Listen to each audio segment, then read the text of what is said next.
Hello and welcome to Straight Talk, brought to you by Straight Furrow. I'm Karen McCarthy. Coming up this week, New Zealand's billion-dollar kiwi fruit industry and the havoc wreaked upon it by PSA. 18 months on, why are we still not sure exactly how the bacterial infection got here?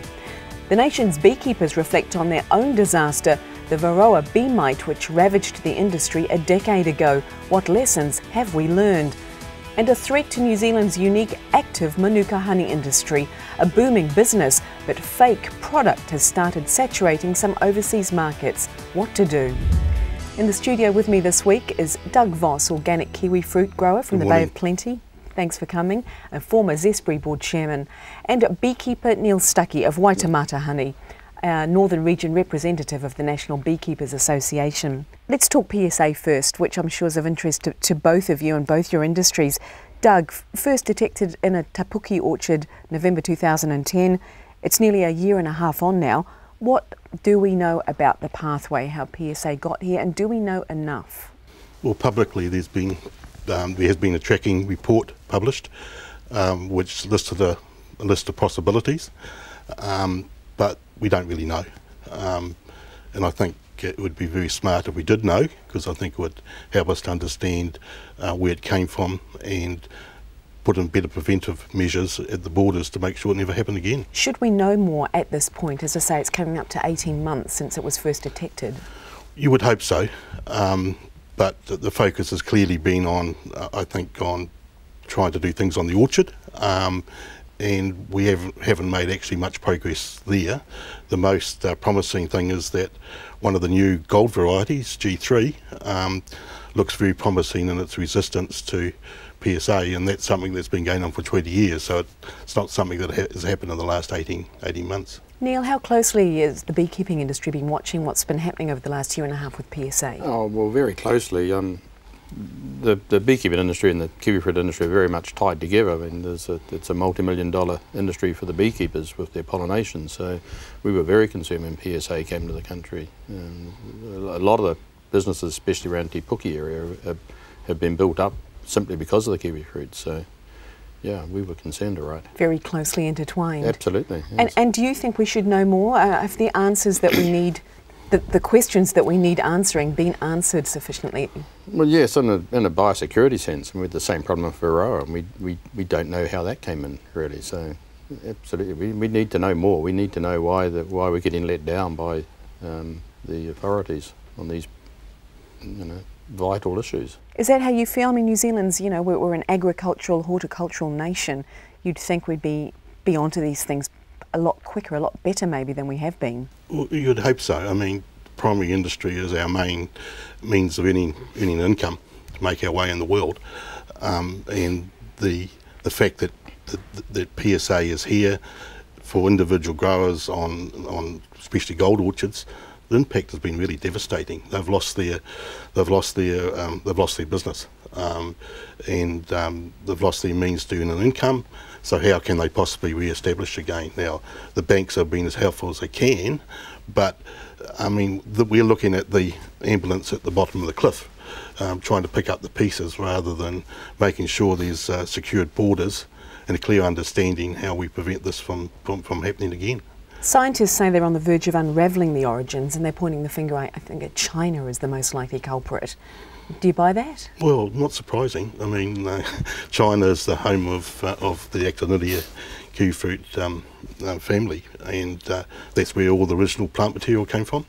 It's the home of Actinidia kiwi fruit, so we shouldn't be surprised about that. And all the varieties we have in New Zealand have a parentage that goes back to China. You were talking about the biosecurity angle and MAF, I guess, about keeping the borders safe. After what happened a decade more ago with the bee mite, do you think we should have learned some lessons and that perhaps they would have been more on top of this incursion if they'd done more back then, learned more back then? Yes. The government have got it in place at the moment, well, not in place, but in the, on the books to bring in something called GIA, which is Government Industry Agreements. And it's looking at how the government and the particular industry involved, in the case of the kiwi fruit, obviously the kiwi fruit industry, and the beekeepers with the varroa mite, but any primary industry, and it's an involvement between the industry and the government to try and do these things a bit better. But unfortunately we've got some grizzles with it because we don't think it's quite right that the industry's involvement is all post-border, and it needs to be pre-border. There needs to be a lot more work done pre-border, and there's also some issues with MAF as to they're tasked with two different things. One is free trade, which they say they have to allow free trade and bring all these things into the country, and the other one is their biosecurity. So the two are diametrically opposed sometimes, and that doesn't quite make sense to us either. So there are some problems, but we're working through them. And how do you get around that then? I don't know. We're working with the government. We're talking to them. It's a it's a very expensive system for small industries such as ourselves to be involved in. I don't know how we're going to fund it. Some of the bigger industries, like when they're looking at something like foot and mouth, then obviously there's going to be plenty of money available for that sort of thing. Doug, do you think that too much has been heaped on the growers, on the industry itself, and that there's more government could be doing in terms of support and in terms of funding? Well, these industry agreements are something that's happening now.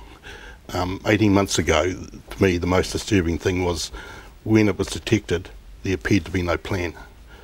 No work seemed to have been done in how do we control it if it does arrive. The testing process for plant material, pollen, for wood, everything hadn't been established.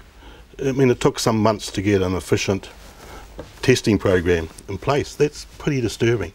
And I think you've got to put that against the background that the New Zealand kiwi fruit industry for Zespri had been involved in a major PSA incursion in Italy since the Italian spring of 2008. 3 Zespri gold orchards in 2008 were shown to have PSA, and it spread through the Italian kiwi fruit industry from there. So it wasn't as if the New Zealand industry and its relationship with MAF and biosecurity shouldn't have been highly aware of the dangers to the New Zealand industry, because if it happened in Italy, why can't it happen here? And as I said, the most disturbing thing is we didn't have a plan. There was no plan. The reaction was very slow. There's a lot of experimenting on how we control it. Do we chop out all the orchards in a given area? How do we control it? And we're still struggling to know how to control it. 18 months on, we don't really have determined the most efficient, for example, cover spray preventive program. There's a whole lot of options out there. A whole lot of field trials are going on, but we haven't got there yet. The science is playing a big game of catch up. And to me, that's very disturbing. As you say, we should have been more alert, more ready, possibly at the time. Yeah. Thanks, gentlemen. Coming up on Straight Talk, honey wars. The country's Manuka honey producers are rightly proud of their product and its health and healing properties. But a booming nutraceutical market overseas has seen a rise in other countries selling bogus product, fighting the fakes, spreading the word about the science of active Manuka. That's after the break on Straight Talk. Stay with us.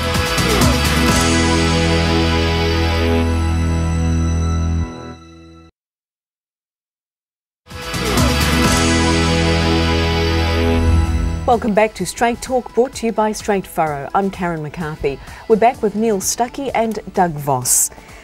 Neil, let's talk Manuka honey. It's a unique industry, and it has been for a long time, and a thriving one, but problems now with fake product coming up on markets overseas. Absolutely, it's a real problem for us, and our company is a member of the unique Manuka group, which has been selling this product for some time now, and we've got a quality mark which we advertise around the world, and we've got it registered in I think about 45 or 50 countries around the world now.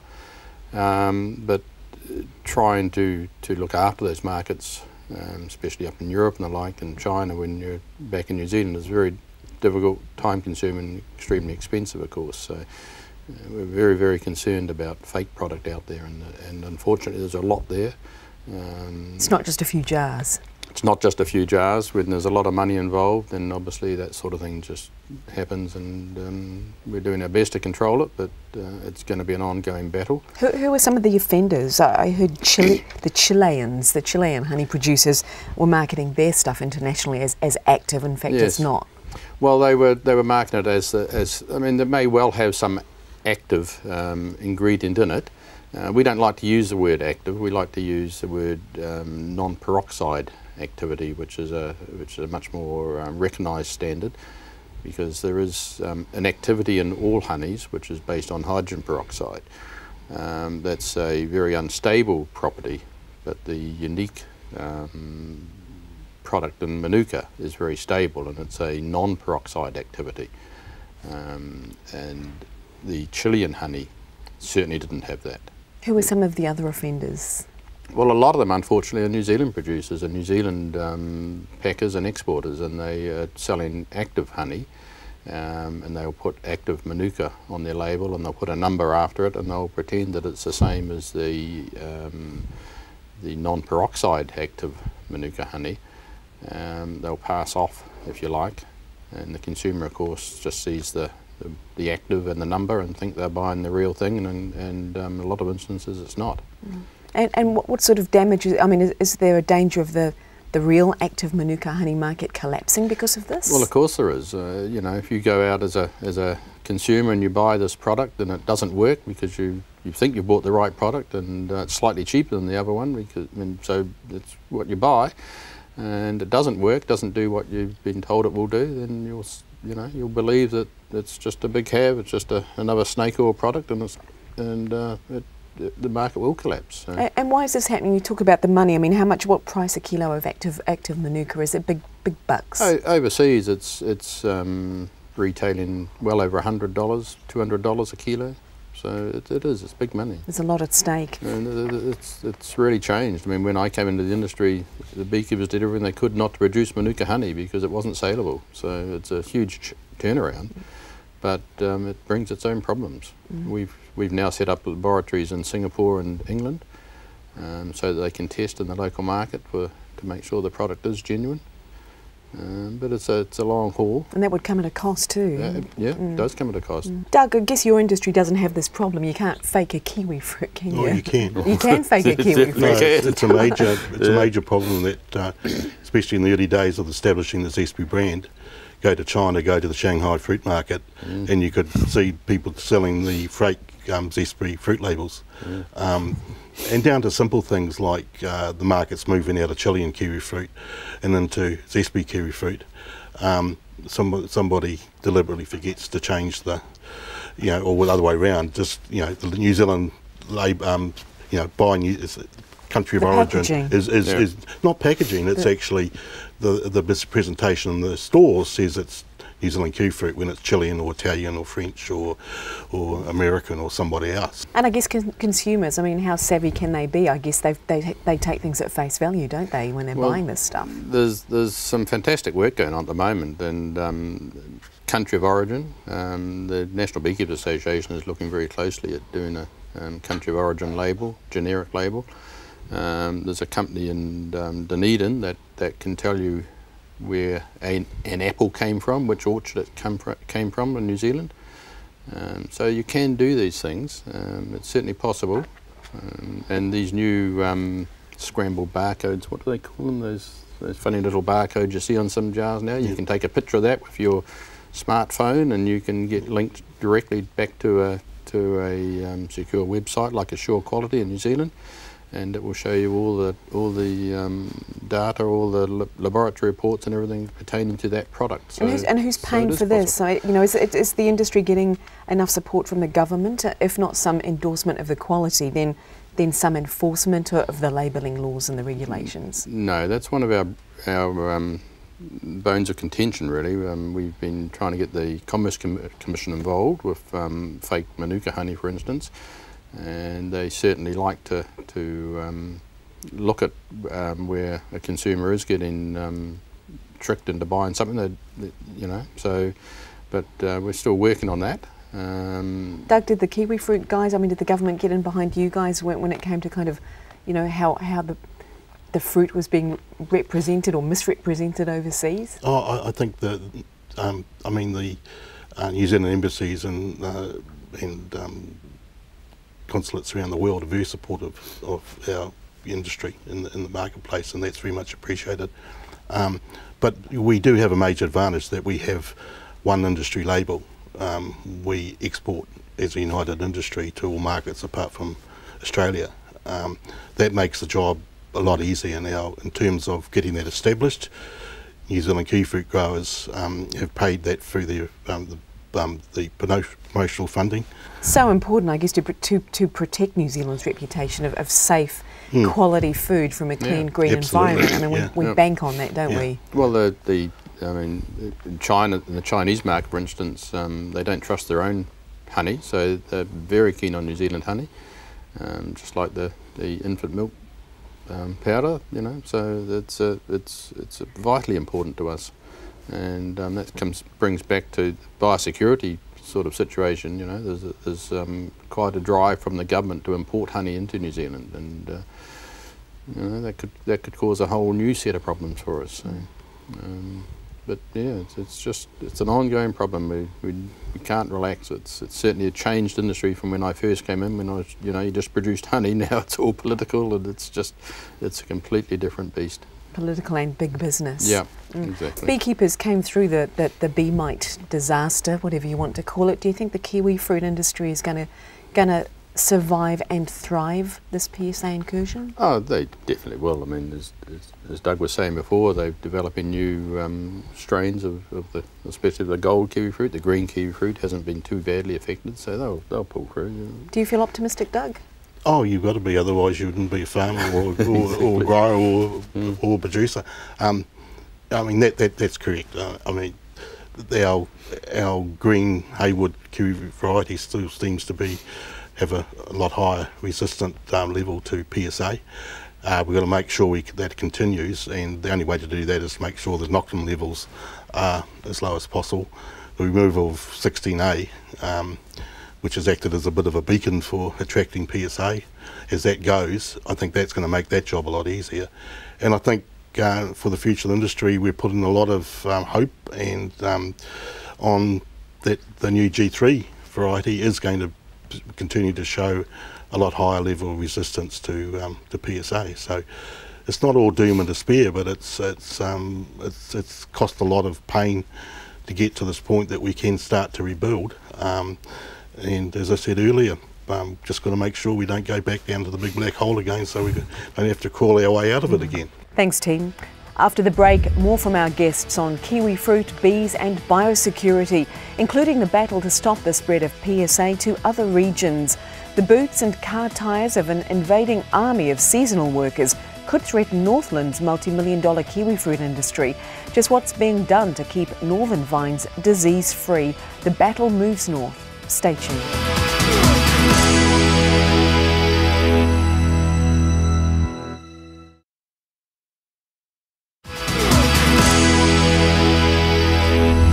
Welcome back to Straight Talk, brought to you by Straight Furrow. We're back with Doug Voss and Neil Stuckey.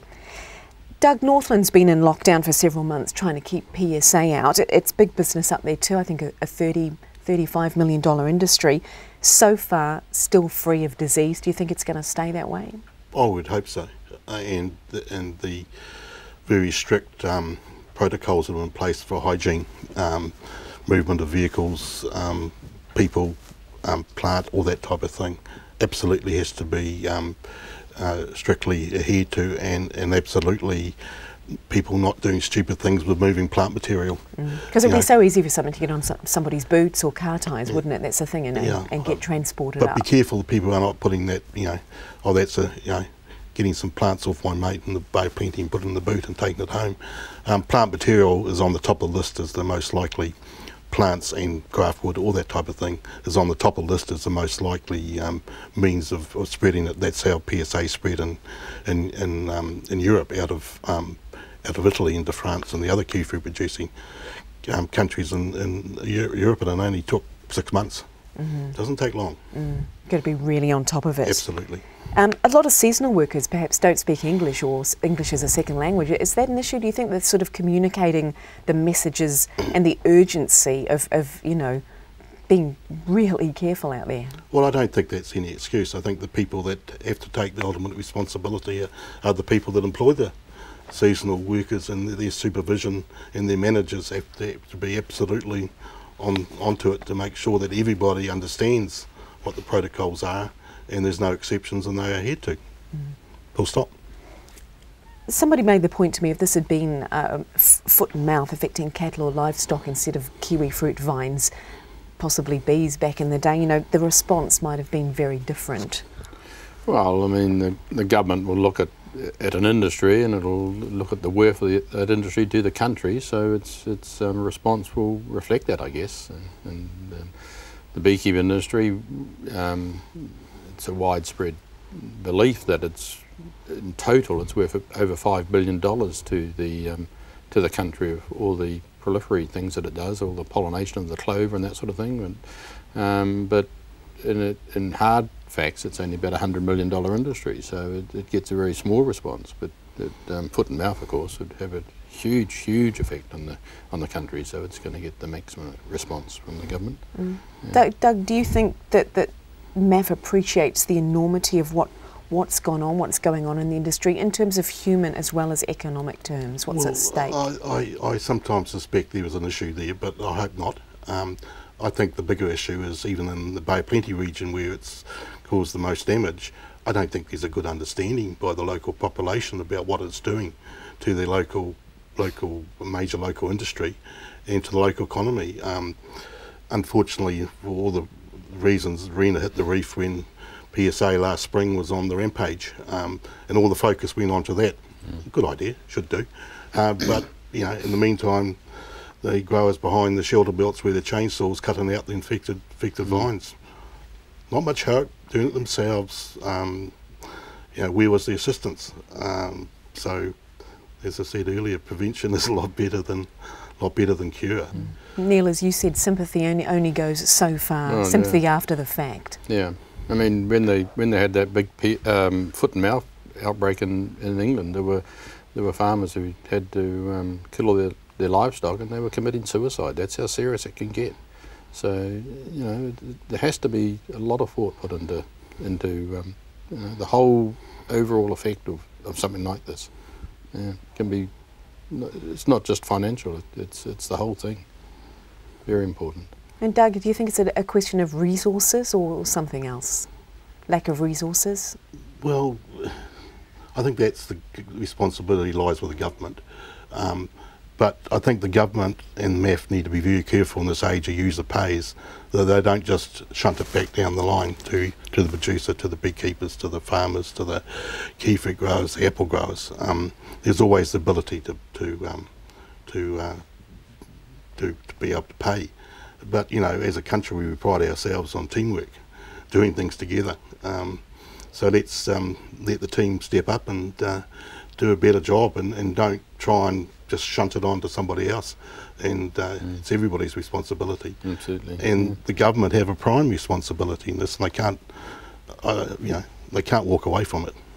He's right, isn't he? The growers can't do it alone. They can't recover alone. Of course they can't. It's a major thing. So it's got to be cooperative between the government, the industries, and everyone that's involved. They all have to work together. And you know, New Zealand's very much a primary product country, and we can't afford to get it wrong. And this is in everybody's interest. It's in all our interests, as you say. Perhaps not as big as the dairy industry or the beef or cattle, but you know, there's a huge impact on our economy, I guess, if one of your industries went under. Well, I mean, the beekeeping industry, certainly if that went under, it would have a big effect on the whole of the country. And we don't have things like mining to fall back on like Australia does. I mean, we've got to produce that stuff off the land, so very, you know. And we have to protect what we have. Yeah. Yeah. We rely on bees for our pollination of our kiwifruit every year, and the number of hives is significantly reduced with varroa. Obviously, the beekeepers' costs have gone up. You can't escape from all of that. It's a reality, and everything's so interlinked. in the rural community. That you can't really wait until the receipts from our sales overseas dry up and don't come back, and then say, oh, we're not going to get back in the surplus by 2015, are we? Or, you know, for example, I mean, we need all that income. As a country, we've got to work together to make sure we get it. Thanks, team. That's it for another week of Straight Talk, brought to you by Straight Furrow.